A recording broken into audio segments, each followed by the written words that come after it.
Welcome to the Envision RISE podcast show, a podcast that helps foster respect through inclusion, service, and equity. Now here's your host, Stacey Hegarty.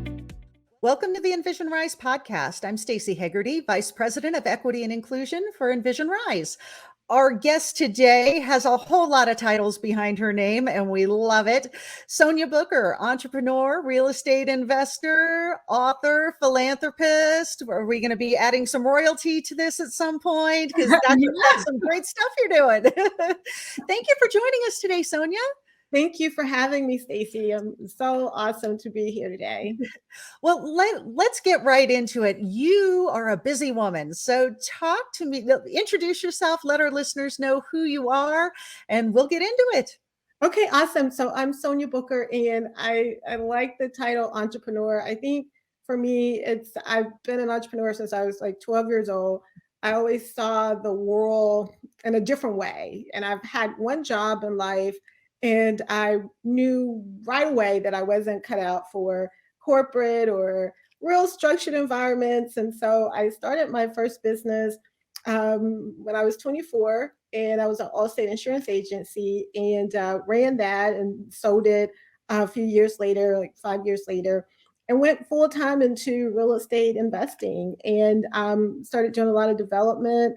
And really just wanted to tell people what I was doing and how I was doing it, because people were asking me all the time. So I added author to my title that way, because I started writing books, and then from there, started getting invited to speak different places, and just kind of became this kind of thought leader in the area of wealth creation and real estate investing. And so it's just awesome for me because I love what I do. And I think information is so key to everything. And so to be able to have a voice and to write in podcast and do all these different ways to get information out, I think it's just awesome. So that's a little bit about me. I love that you started as an entrepreneur at 12. So many people I know who define themselves as entrepreneurs, it starts early. Yeah. That is just a part of who you are. I love it. Yeah, it takes some time to really realize that. And I tell people all the time, when they get really far from what they're doing, I'm like, remember what you wanted to do at 12, because we did have that sense of, I didn't know exactly what it would look like at 12, but I knew that I wanted to kind of own my own destiny and kind of have my own drumbeat. And in order to do that, from that perspective, I had to be an entrepreneur. I didn't know what that would look like. And I think that that's good sometimes, because as it morphed, just knowing that, helped me from that skill set. Like, I have the ability to work hard. I see things a lot differently. I'm a solutionist. And so that's like some of the key attributes to entrepreneurship. I love the idea of telling people, think back to when you were 12, because when we're 12, we don't know all the things that the world is telling us we can't do. We just assume that we can do it. And there's no reality check, which I think sometimes our adult reality checks get in our way of really going after the dreams that we have. That's so true. And you're like this fearless kid that when you start thinking back there, I wrote this book called Self-Wealth, and it's Self-Wealth for Women. And it comes from the entire perspective of the 12-year-old. And because I found that just so many women, I mean, everybody, but women in particular, we get so far, of course, because we give of ourselves, our relationships, our kids, our marriages, whatever, that is. And then life just keeps going, and we're like so far away from there. And so it's just kind of like, find that bridge. Like, you can get back to that connectivity, but you have to get kind of more intentional about what was that like. And most people think like, there's no way I could do, but that was kind of what was in you all along. And so it's really good to see that, and then talk to people who really have just kind of gotten back to self that way. So that's kind of awesome. I want to talk about wealth creation a little bit. Yeah. And I'm glad you brought up your book that is focusing on wealth for women, because it was not that long ago, within my lifetime, women couldn't have credit cards. Women didn't have credit reports. Women couldn't apply for a mortgage on their own. So the fact that you are in real estate investing, in wealth creation, you are a Black woman, that this is something relatively new for the world. So let's talk about how that happens for women, particularly Black women, who are typically not the folks that you think of as real estate investors, as people creating personal wealth. How did you go about doing that? It's a tough thing to break into. Yeah, that is like a super amazing question, Stacey. And I always tell people that so much of women, white and Black and Asian and women of color, we're like in so many ways in like the same boat.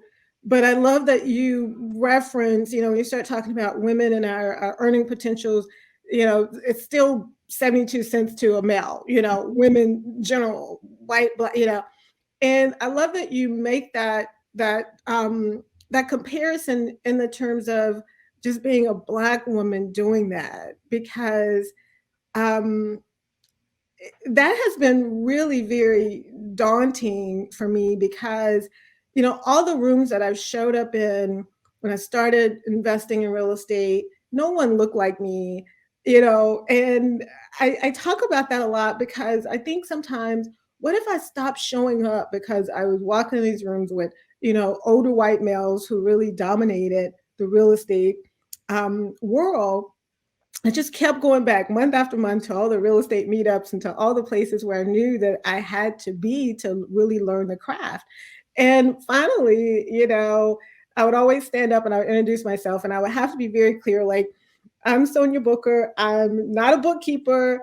I'm not married to anybody in the room. I'm not a realtor. I'm an investor. Because it's like, you get thrown in these boxes really quick, like, okay, she's a bookkeeper. Okay, who's she married to? And so I think about that sometime, and but I kept showing up month after month, and the guys just really kind of start taking me seriously, like, she's here, and I was always willing to do the work. My grandfather was my very first mentor. He's a real estate guru, owned real estate property. I used to go with him to pick up rental payments, his insurance route, just all of these activities that I did as a young child.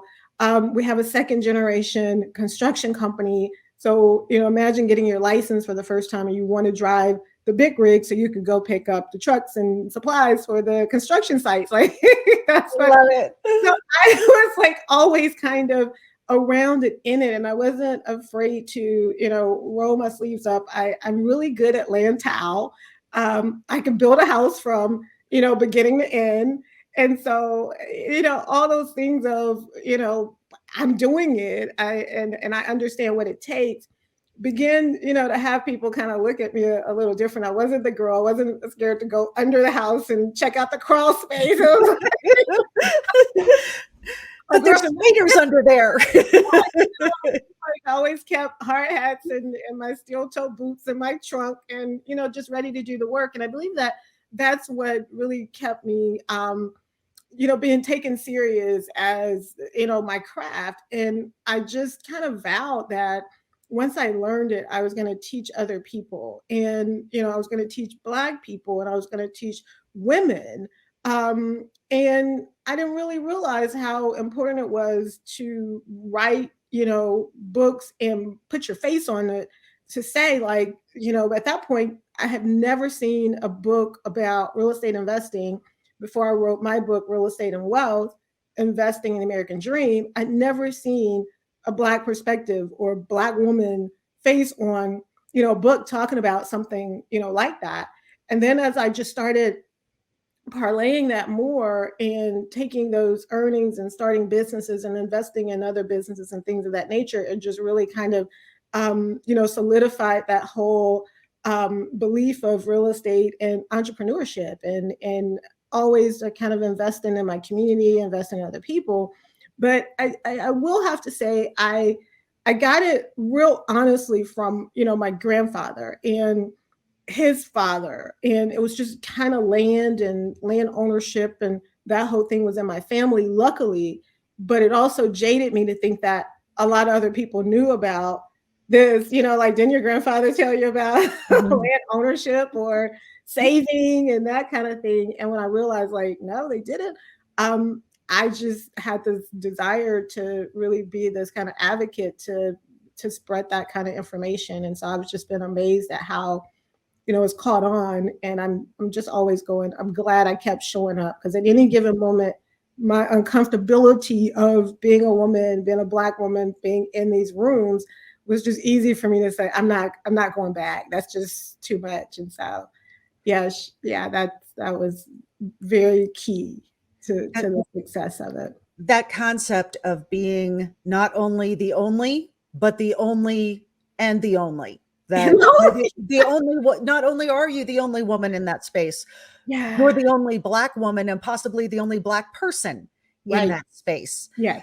Yeah. It's very interesting.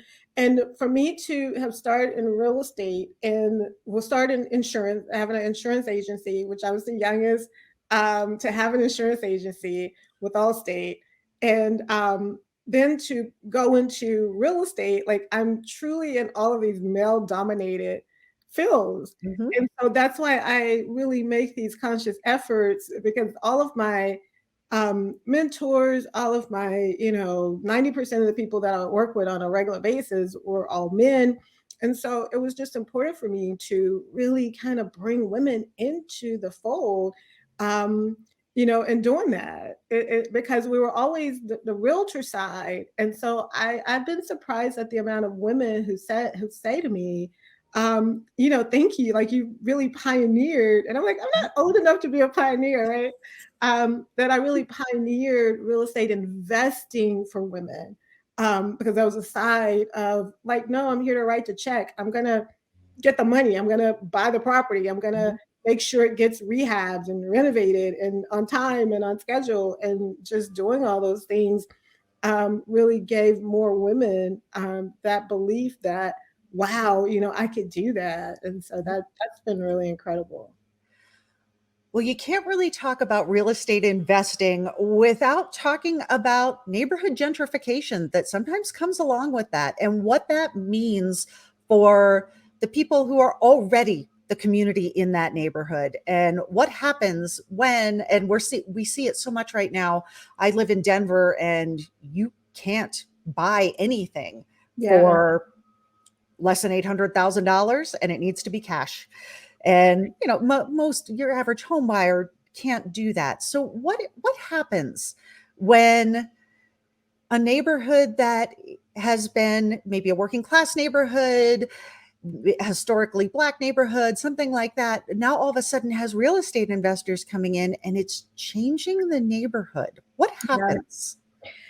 I mean, that's one of those things, Stacey. It actually really breaks my heart, And I come from kind of the school of, whatever breaks your heart, whatever makes you happy, that's what you're supposed to do. That's how like, that's what I'm supposed to do, because it really breaks my heart to see. And, I have been, and I always tell people, I'm like, oh, there's, some blood on my hands from gentrification, right? And because, and I take that and I own that, because what I realized is, I didn't really know. I didn't really know that I was having a hand in it. I didn't really understand it enough to know that I'm part of the problem here, because I was just following suit. You buy low, you look for opportunities, you look for areas, and you go in and you're just doing what everybody else is doing, because it's like, they're selling this house for $500,000. Why, I want to make $500,000 too. And at some point, for me, I realized that it was bigger. It's really about the real estate is about the people. It's about the people that are in the communities. And when I started putting that hat on and looking at, who's losing, how's this impacting people's lives?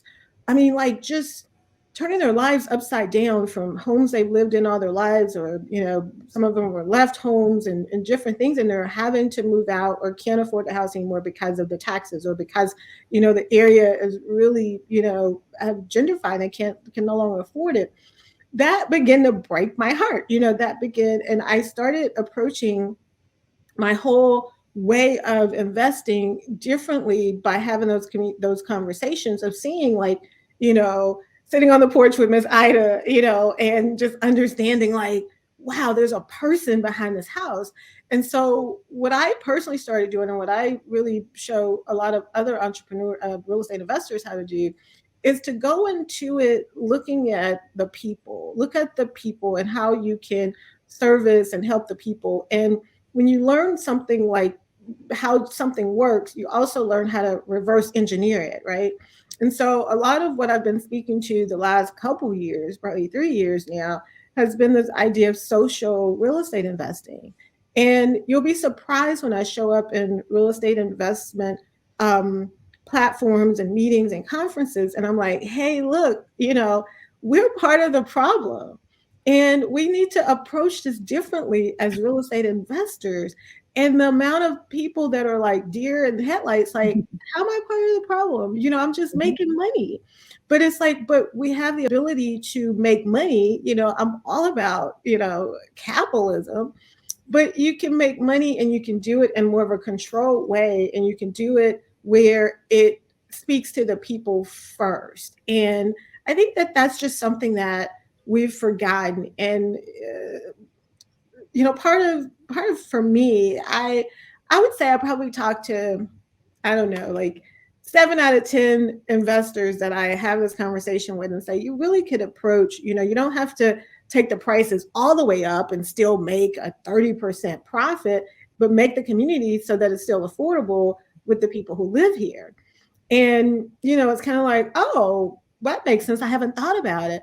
But then you have like that other 30% that are like, I'm not leaving any money on the table. I'm going to push this to the limit. And so the more that we just kind of be more conscious about what we're doing and the decisions that we're making, it's like, I'll take a 30% profit over a 50 or a 60% profit, knowing that I'm leaving the community a little better. So I just really want more investors and developers to just kind of be a little bit more thoughtful around. And like I said, the real estate are the people that are behind these, houses. Like, something happens there. The first time you and I met, you talked a lot about how real estate really is about everyone, that everyone needs a place to live, whether you're a renter, whether you're an owner, whether you're just part of the neighborhood, that, even commercial real estate, it's all about people, and that we've got to start putting people first. Yeah. That's it's just so interesting because I do, come from my community in terms of a lot of the times or the places. It's again, a lot of it starts with information, and the information around, you don't have to sell your property for, this amount. If you're in a situation where you're about to lose your property, you haven't lost it yet. You still have the ability to sell the property or to go get help. And, like all these things that people really don't know. So they get taken advantage of a lot in situations where, someone just, comes along and say, this is what you have to do. Unless you have to move, or, those type of things. And so what I find is that I really am very passionate about, going to the community and really advocating. I go to a lot of churches and community centers and places like that, where, I'm really trying to educate and inform the community on their choices, and things that they have, so they could have a little bit more seat at the table and be, because change is good. And to push change is fine, but to, you just really have to be very mindful. But I love to see where the community gets involved, and the community is pushing back a little bit. And the idea that they know that they can, I think is, really key. And for the investors and developers who I love, of course, it's still room to make money and make a difference and, that impact, out of those communities. And so I hope that, this message and just other messages are always just kind of like, I didn't think about that. And I think that that's the first step. Community-driven change sounds so much healthier than development-driven change to me in some ways. So true. So true. And, you'll be surprised how the community even sees themselves, in terms of like the things that they want. And I go to a lot of community meetings because I think that that's from a responsible developer standpoint, when you really understand the community and what they want. And I go and I sit and I'm listening sometime and they're like, oh, we want, a Whole Foods. So we want this or that. And I'm like, no, you don't understand what comes along with that. What comes along with that is what Whole Foods want is a higher per capita income. They want to know that people can afford what they're selling. Right. So by the time you get that, you won't be able to afford to live there. And so I'm like, what you want is healthy food options, and you want access to better food. So that might be community gardens, that might be farmers markets, like that might look totally different than what you think, it is that you want, because all of those come along with consequences. I mean, I love Whole Foods and all of them to the next person, but, it's just when you are educating a community and what they think they need and want, it just doesn't line up a lot of times. And so, it's just a very interesting dynamic, but it all starts with the people. And I think the people are the most fascinating parts. When I look at real estate, like you say, whether, it's that hierarchy of needs of just shelter, just a place to live being so key. And when I look at that, and I think about, our homes, and whether that's been an apartment or whatever that is, that's like where we grow and build family. And so when that gets impacted, whether either from too high of rents that you have to move out, or neighborhoods that you can no longer afford to live in, that comes with a whole, now I got to find a different school system for my kids. My kids are displaced, my everything that was planned in life kind of explodes. And some people never recover, or that recovery period of that displacement takes so long and it's so disruptive. And so, that's one of those things that's really, really very difficult. This kind of really conscious and sustainable investing is going to be so critical to the future as we are looking at neighborhoods that are more diverse, as we are looking at public school systems that are changing the way that they are running their enrollment. I mentioned I live in Denver, where we have kind of a choice enrollment where you don't have to go to the neighborhood school. And all of that is pushing and pulling on what our neighborhoods and cities are actually looking like. I'm so glad that neighborhoods have you to help them work through so much of this that people really don't think. People see, for instance, a Whole Foods and they think, I'd like that in my neighborhood. Well, maybe you would, but what are you really wanting? You really want, yeah. And some interesting things. I work with a community, a little small community in Georgia, and those have been kind of those conversations where they have come up with some of the most creative ideas around solving a lot of their issues without necessarily having to go and bring in big development to do it. And it's really pushed the community to come together with more community gardens and entrepreneurship. They really foster that in their community, and really have built a robust arts community and just all of that. And it's just by having those conversations and getting together as a community, going, what do you need and what do you think you need and how can you solve it kind of from the inside out? Because, to imagine growing a community from the inside out, as opposed to now it comes from the outside in, like, oh, this is what your community looks like now, not like, oh, wow, this is how we see our community. And we can actually have a hand in it, and watching that and knowing from a modeling standpoint that is possible has just been so eye-opening, for me. I think everything operates off of like a model. Like, can that really be done? Because otherwise it's like this kind of pie in the sky, like, Mhm. oh, we could just change the world, or we could just, and it's like, wow, this really can, be done. And now, I go to different cities, I consult with cities that are really trying to kind of hedge their city, like they know they're kind of like sitting ducks in these like little Mhm. areas. And I've been fortunate that they've called me in, to really kind of help, give it some context, and bring these things, together. And so that's been one of those things, like, what, the mayor's calling me, like,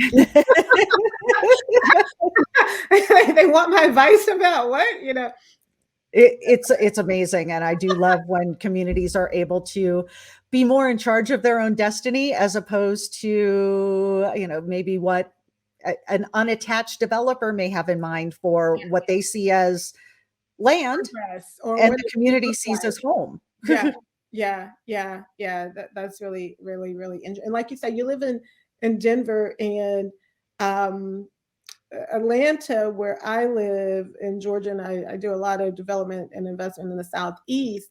And we've seen like over 33% growth in terms of housing prices. I mean, housing prices are like, super unaffordable. Mhm. But you have this thing where, it's this other thing around information and education, that a lot of, like you say, you gotta pay cash. Like, like, what? Who does that? But the reality is most people are not bidding against other home buyers, and those whole things are like bidding against venture capital companies, and big developers that are buying to rent, Mhm. homes and stuff. And all of that stems from money being so cheap, and the access, and things of that nature. But so that all of that puts people at a disadvantage. But I really feel like you guys, when you start talking about diversity, inclusion, like, it's so many ways to do things. And one of the my things for people who are looking to buy a home, that feels like, I don't have cash, I don't, I can't compete. You really, as a just a regular home buyer, you need to put yourself in a position of like, power, and strength, or whatever. And you do that by kind of, this kind of door to door, and having more conversations, that you can kind of stem yourself to be able to go in, and direct these conversations a little bit more to get properties. Because you won't be able, it's not that you won't be able, it's a little bit more difficult to do it the traditional way. So you do have to start doing, a lot of non-traditional, kind of things, if you're going to succeed in this market right now. Well, we're coming up to the end of our time together, but I do want to give you a chance to give some advice. What advice do you have specifically for young women who may be just starting out, maybe becoming the youngest insurance agent in town, something like that? Well, what advice would you give to women who are listening to you and thinking, I don't think I could ever do that? Yeah, I think that it's just about really having a plan, for your life, and just dreaming as big as possible. One of the things that I love to tell young women, you have so much, access, and so much more at your fingertips. And that could be a blessing and a curse sometimes, because like, oh, it's too much. But really think about, this is the time that is like no other time, that you could really think about what it is that you're gifted and you're talented with. And go all in. Look at how you can turn some of those gifts and attributes to income. A lot of the things that we'll do for free, walking dogs, or animals, or pets, or plants, or whatever those things are that we love to do. And you look at now how we have so many people are entrepreneurs, and they're doing all these gigs, and they're doing different things. It's like you have that ability to really write that ticket, and just think about, how am I going to build wealth from a long-term standpoint? That's like, wealth building doesn't happen overnight. It's about, creating those opportunities and passive income, and things that you're just able to make money off of, your skill set. And then just do that and do it with all your heart and soul. And before you know it, all kind of different doors open up, and you have that, you have opportunity that's beyond your wildest imagination. Like, take it from me. Like, it's kind of like, wow. So find that and work that, and just, dream extremely big, because the sky is the limit in terms of what's at our fingertips to get things done. Amazing. Where can people reach you? How can they find out more about your speaking, your books? Yeah, yes, definitely. My YouTube channel, all that. But you can go to soniabooker.com, SONIA Booker.com, and all of my information is there for all the different platforms and ways that you can connect with me. Well, Sonia Booker, thank you so much for sharing your wisdom and your insights with us today. We appreciate it. If you'd like more information on Envision Rise, you can find us at envisionrise.com.